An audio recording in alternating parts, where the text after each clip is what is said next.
एक समय की बात है। एक गांव में सोनू नाम का एक छोटा सा लड़का रहता था। उसे घूमने फिरने का और नई चीजें जानने का बड़ा शौक था। एक दिन जब वह जंगल में घूम रहा था तो उसे एक संतरे का जादुई पेड़ दिखाई देता है। वह पेड़ बाकी पेड़ों से बिल्कुल अलग दिख रहा था।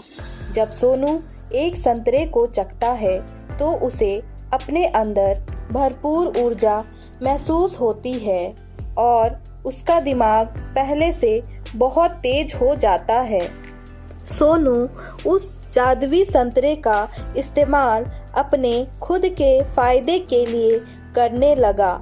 उसे हर चीज पहले ही पता चल जाता और हर कठिन से कठिन प्रश्नों को हल कर लेता था।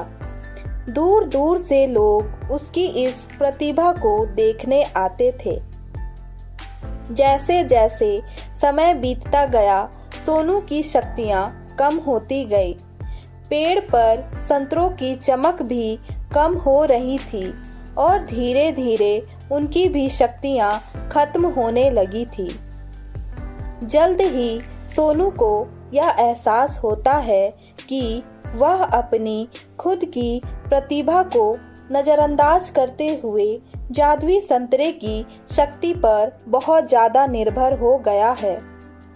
सोनू को अपनी गलतियों का एहसास होता है और वह जादुई संतरे के पेड़ के पास वापस जाता है।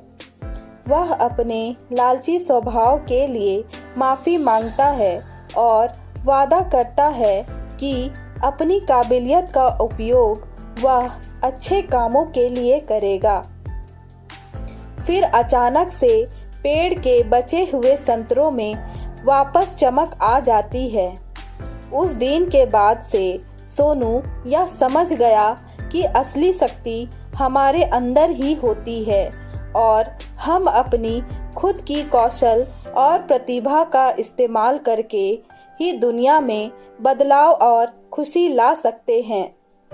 हमें सफलता प्राप्त करने के लिए किसी जादू या शक्ति की बाहरी स्रोतों पर निर्भर नहीं रहना चाहिए, बल्कि हमें अपनी क्षमताओं को बढ़ाने पर ध्यान देना चाहिए और उनका उपयोग करके दुनिया में सकारात्मक बदलाव लाना चाहिए।